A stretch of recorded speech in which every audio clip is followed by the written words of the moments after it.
Thanks, Rob. It's a bit alarming. Right.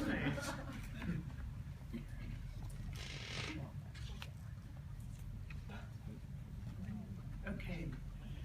Good afternoon, Mr. Moderator, ladies and gentlemen. I have a story.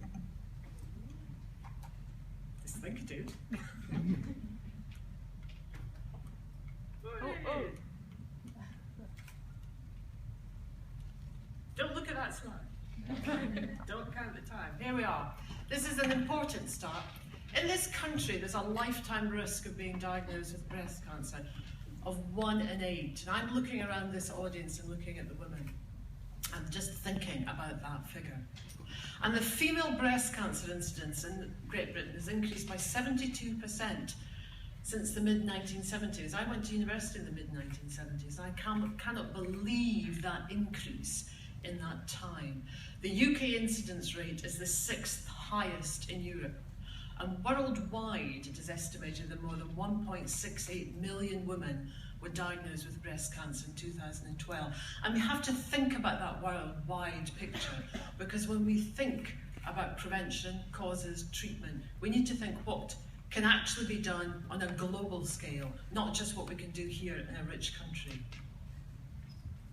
Now, the most recent data on incidence predictions actually comes from Scotland, as it happens.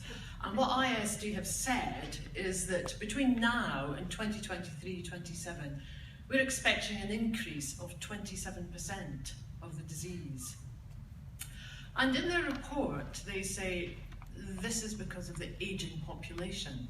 But we know that it isn't just about ageing.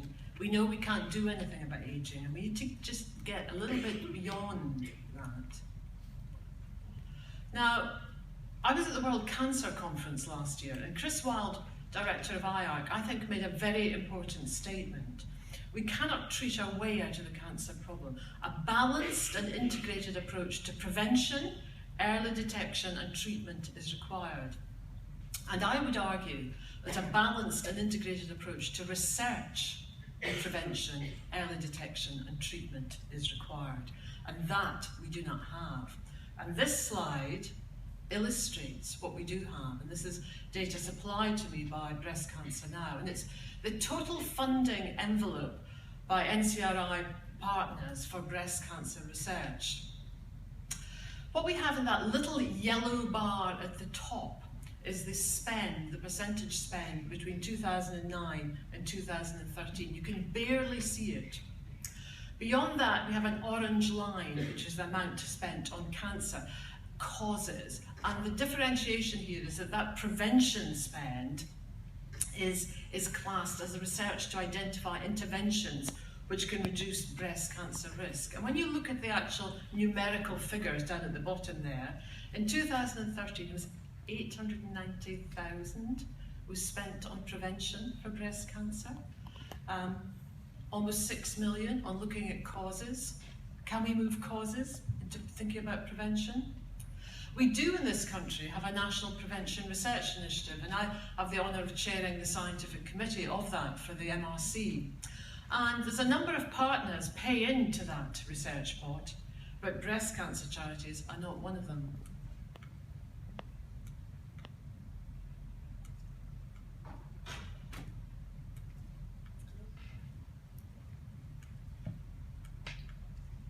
Technical support?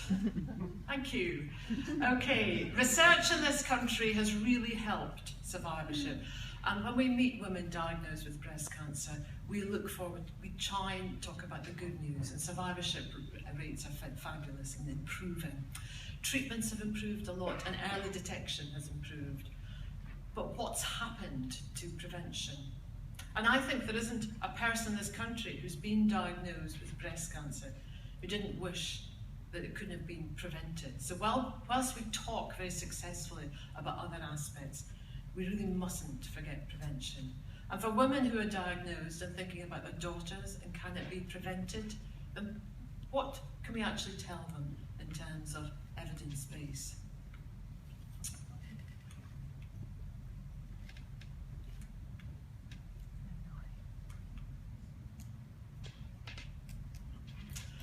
So not so long ago, Breast Cancer Campaign had a research gap analysis published in 2013, led by Alistair Thompson, and more recently a specific focus in on risk determination and prevention of breast cancer by Tony Howell. And in that paper by Tony, thank you, it says very clearly that about potentially 50% of breast cancer can be prevented in women at high and moderate risk by current chemoprevention. Now, I'm going to leave Gareth to talk about identifying a woman at moderate and high risk, but 30% could be prevented by lifestyle measures. And of course, with lifestyle measures, we're talking about no side effects, unlike chemoprevention. Breast cancer is a public health problem and needs public health approaches, including behavioural change research. And I say that because of this. This is data from the World Cancer Research Fund. It's a single slide with a few comments, a few variables on it. But what we know is that the research spend that has gone in to getting this level of data has been enormous. And this is spend on causes. And there's paper after paper tells us there are 3 modifiable lifestyle factors that are highly relevant in breast cancer. There are other factors that cannot be modified. I mentioned age earlier. There are a whole lot of hormonal, there are a whole lot of breast cancer parity factors, but there are lifestyle factors. We've heard this time and time again, and we will get yet more data, yet more cohort information that will tell us this again. And of those 3 factors, obesity is the one that nobody likes to talk about in terms of how we address this in women as a public health issue for breast cancer. And yet we need to, because when we look at our population, and again this is Scottish data, most women are overweight, most don't have a good diet, few meet physical activity guidelines, and 35% regularly drink over 14 units of alcohol per week. Alcohol, let's think about it, sensible drinking. We have a government recommendation that's twice the level that we think is safe for increasing breast cancer risk. And we have fabulous marketing directed specifically at women to enjoy drinking and remember it's such a good time. I sit in many grant review committees, I review applications, I even put in proposals.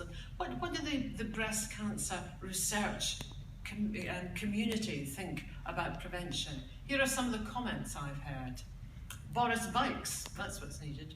Don't ask me to talk to patients about obesity, they don't listen anyway.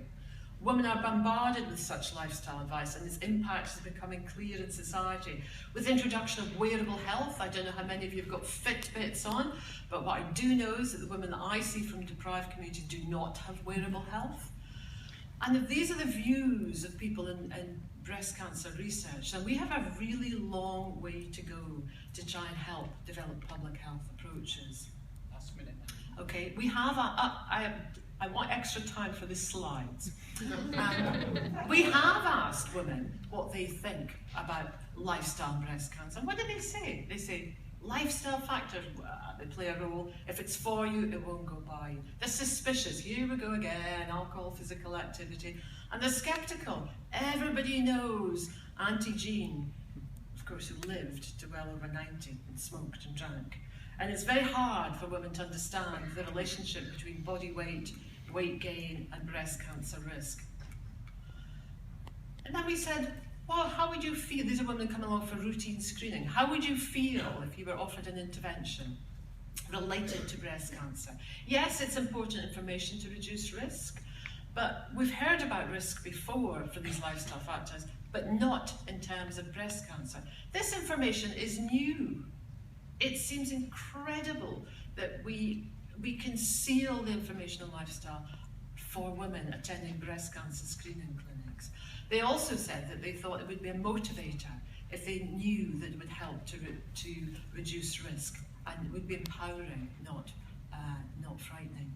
If we want policymakers to make change, if we want Boris bikes for the whole community, if we want practitioners to talk about lifestyle change, we have to have an evidence base of effective behaviour change. And, if you like, relevant biomarkers. And there are all sorts of areas. What's the impact of educational interventions? What's the impact of social media, community groups, impact of changing marketing and promotions of alcohol aimed at women?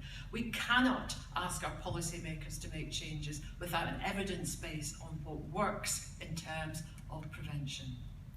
We've done some work this time in screening and bowel cancer, and we talk about the teachable moment as if by having somebody in front of it, it's an opportunity to talk prevention. But people need to be aware of risk factors, their personal behaviours, and a shared and accepted understanding of lifestyle and risk. Everybody knows about tobacco and lung cancer, but how many women understand about obesity, alcohol, physical activity, and breast cancer? So to conclude, I think that to reduce breast cancer incidence, we need effective interventions now.